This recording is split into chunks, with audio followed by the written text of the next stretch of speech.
ಎಲ್ರಿಗೂ ನಮಸ್ಕಾರ. ಇವತ್ತೊಂದು ಉಪ್ಪಿನಕಾಯಿ ಮಾಡೋದು ತೋರಿಸ್ತೀನಿ. ಮಸಾಲ ಇಲ್ದಂಗೆ ಕಲ್ಲು ಉಪ್ಪು ಹಾಕ್ಬಿಟ್ಟು ಒಂದು ಕಪ್ಪು ನೀರು ಕುದಿಯೋಕೆ ಇಟ್ಟಿದ್ದೀನಿ ನಾನು. ಉಪ್ಪು ಕರಗೋವರೆಗೂ ಕುದ್ರೆ ಸಾಕಿದು, ಮತ್ತು ತಣ್ಣಗೆ ಮಾಡಬೇಕು.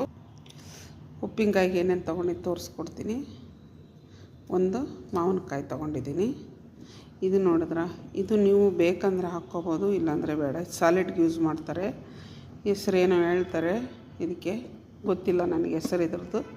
ನೋಡಿ ಈ ಥರ ಇರುತ್ತೆ. ಇದು ಸಾಲಿಡ್ಗೆ ಯೂಸ್ ಮಾಡ್ತಾರೆ. ಬೆಟ್ಟದ ನೆಲ್ಲಿಕಾಯಿ, ನಿಂಬೆಹಣ್ಣು, ಸೌತೆಕಾಯಿ ಒಂದು ನೋಡಿದ್ರೆ ಇದು ಗ್ರೀನ್ ಸೌತೆಕಾಯಿ, ಚಿಲ್ಲಿ ಪ್ಲೇಟ್ಸ್, ಇಷ್ಟು ಬೇಕು ಉಪ್ಪಿನಕಾಯಿಗೆ. ಇದನ್ನು ನಾನಿವಾಗ ವಾಶ್ ಮಾಡಿ ಕ್ಲೀನಾಗಿ ಇಟ್ಕೊಂಡಿದ್ದೀನಿ. ಇದನ್ನು ಕಟ್ ಮಾಡ್ತೀನಿ ನಾನು. ಎಲ್ಲ ಅದ್ಭುತವಾಗಿ ಕಟ್ ಮಾಡ್ಕೊಂಡಿದ್ದೀನಿ. ನೋಡಿದ್ರೆ ಏನು ಸಕ್ಕದಾವನಿದೆ. ಇವಾಗ ನೋಡಿ ಒಂದು ಬಾಟ್ಲಿ, ಇದು ದೊಡ್ಡದಾಗಿ ಒಂದು ಬಾಟ್ಲಿ ಕ್ಲೀನಾಗಿ ವಾಶ್ ಮಾಡಿಬಿಟ್ಟು ನಾನು ಇದನ್ನು ಒರೆಸಿ ಇಟ್ಕೊಂಡಿರೋಂಥ ಬಾಟ್ಲಿ ಇದು. ಇದಕ್ಕೆ ನಾನಿವಾಗ ಫಸ್ಟ್ ಏನಾಗೋದಂದರೆ ನೆಲ್ಲಿಕಾಯಿ.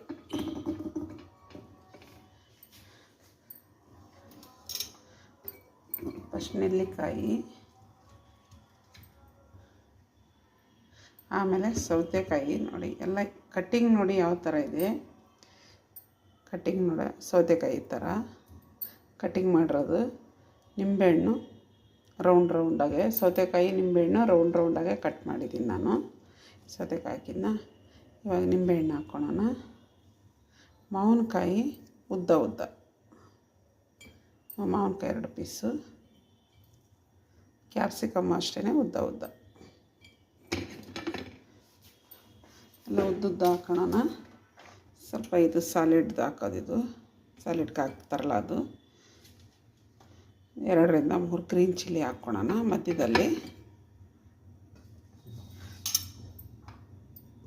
ಮತ್ತು ನೆಲ್ಲಿಕಾಯಿ ಹಾಕ್ಕೊಳ್ಳೋಣ, ಬೆಟ್ಟದ ನೆಲ್ಲಿಕಾಯಿ. ಈ ಥರ ಲೇಯರ್ ಹಾಕ್ಕೋಬೇಕು. ಏನು ತೊಂದರೆ ಇಲ್ಲ, ಹೆಂಗಾದ ಹಾಕ್ಕೊಂಡ್ರೂ ಆಗುತ್ತೆ. ಸೌತೆಕಾಯಿ, ನಿಂಬೆಹಣ್ಣು, ಮಾವಿನಕಾಯಿ.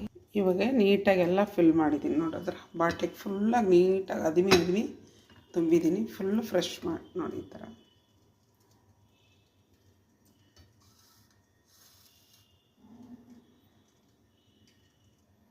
ನೋಡಿದ್ರೆ 1 ಕಪ್ಪು ನೀರು ಹಾಕಿದ್ದು ಕುದ್ಬಿಟ್ಟು ಇಷ್ಟಾಗಿದೆ. 3/4 ಕಪ್ ಅಷ್ಟಾಗಿದೆ ನೀರು.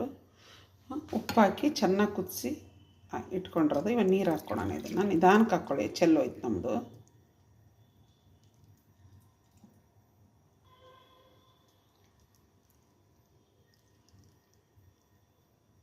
ಅಷ್ಟು ನೀರು ಹಾಕ್ಕೊಂಡಿದ್ದೀನಿ. ಇಷ್ಟಕ್ಕೆ ಬಂದಿದೆ ನೀರು, ಇಷ್ಟಕ್ಕೆ ಬಂದಿದೆ. ಇವಾಗ ಸ್ವಲ್ಪ ಸ್ಪೂನಲ್ಲಿ ನೀರು ಹಾಕಿದ್ಮೇಲೆ ಕೈ ಹಾಕ್ಬಾರ್ದು. ಉಪ್ಪು ನೀರು ಹಾಕಿದ್ಮೇಲೆ ಈ ಥರ ಪ್ರೆಸ್ ಮಾಡಬೇಕು ಚೆನ್ನಾಗಿ. ಏನಿಲ್ಲ, ಅದು ನೆಂದಂಗೆ ಕೆಳಗೆ ಹೋಗ್ತಾ ನೀರು ಮೇಲೆ ಬರ್ತಾ ಇರುತ್ತೆ. ಇವಾಗ ನೋಡಿ ಇಲ್ಲೇವರೆಗೂ ಇದೆ ನೀರು, 3/4 ಗ್ಲಾಸ್ವರೆಗೂ ಬಂದಿದೆ. ಇವಾಗ ಏನು ಮಾಡೋದಂದರೆ ಇದನ್ನು ಲಿಡ್ ಕ್ಲೋಸ್ ಮಾಡಿಬಿಡ್ಬೇಕು. 3 ದಿವಸ ಬಿಟ್ಟು ಓಪನ್ ಮಾಡಬೇಕು. ಏನೂ ಹಾಳಾಗಲ್ಲ, ಭಾಳ ಅದ್ಭುತವಾಗಿರುತ್ತೆ. ತುಂಬ ಅಂದರೆ ತುಂಬ ಚೆನ್ನಾಗಿರುತ್ತೆ ಇದು. ಜಿಮ್ ಮಾಡೋರಂತೂ ತಿನ್ಬೋದು, ಸಕ್ಕದಾಗಿ ತಿನ್ಬೋದು. ಇದನ್ನ ಕ್ರಿಸ್ಪಿಯಾಗಿರುತ್ತೆ ಮಾತ್ರ ತಿನ್ನುವಾಗ. ಟ್ರೈ ಮಾಡಿದ್ದೀನಿ. 3 ದಿನ ಆದಮೇಲೆ ನಾನು ತೋರಿಸ್ತೀನಿ ಇದನ್ನು ಓಪನ್ ಮಾಡಿ ಯಾವ ಥರ ಆಗುತ್ತಂತ. ಇವಾಗ ಲಿಡ್ ಕ್ಲೋಸ್ ಮಾಡಿ ಇಡೋಣ. ನೋಡಿದ್ರೆ 3 ದಿನ ಆಗಿದೆ ಇದು ಹಾಕ್ಬಿಟ್ಟು. ನೋಡಿದ್ರೆ ಎಲ್ಲ ಕಲರ್ ಚೇಂಜ್ ಆಗಿದೆ. ತುಂಬ ಚೆನ್ನಾಗಿ ನೋಡಿ, ನೀರು ಇಲ್ಲಿ ಗಂಟ ಬಂದಿದೆ, ಎಲ್ಲ ಕೆಳಗಡೆ ಹೋಗಿದೆ ಸ್ವಲ್ಪ. ಭಾಳ ಚೆನ್ನಾಗಿರುತ್ತೆ ಇದು ನಂಚ್ಕೊಳಕ್ಕೆ. ಕುರುಮ್ ಅಂತ ಒಂಥರ ಕ್ರಿಸ್ಪಿಯಾಗಿರುತ್ತೆ. ತಿಂತಾಯಿದ್ರೆ ಇವಾಗ ನೀವು ಫ್ರಿಜ್ಜಲ್ಲಿ ಇಟ್ಕೋಬೋದು, ಯಾವಾಗ ಬೇಕೋ ಆವಾಗ ಹಾಕ್ಕೊಂಡು ನಾವು ತಿನ್ಕೋಬೋದು. ತೆಗೆದು ತೋರಿಸಿ. ಆದರೆ ಗಾಜಿನ ಬಾಟ್ಲಲ್ಲೇ ಇಟ್ಕೋಬೇಕು, ಭಾಳ ಚೆನ್ನಾಗಿರುತ್ತೆ. ನೋಡಿದ್ರೆ ಕಲರ್ ಸಕ್ಕದ ಚೇಂಜ್ ಆಗಿದೆ ಎಲ್ಲ.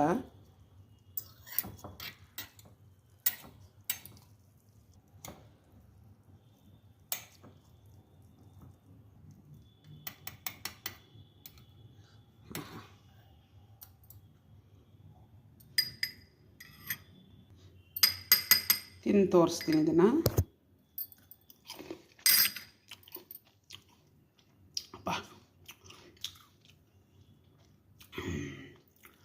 ಸಖತ್ತಾಗಿದೆ, ಕ್ರಿಸ್ಪಿಯಾಗಿದೆ, ನ್ಯಾಚುರಲ್ ತರಕಾರಿ ಥರ ಇದೆ, ಸೂಪರಾಗಿದೆ.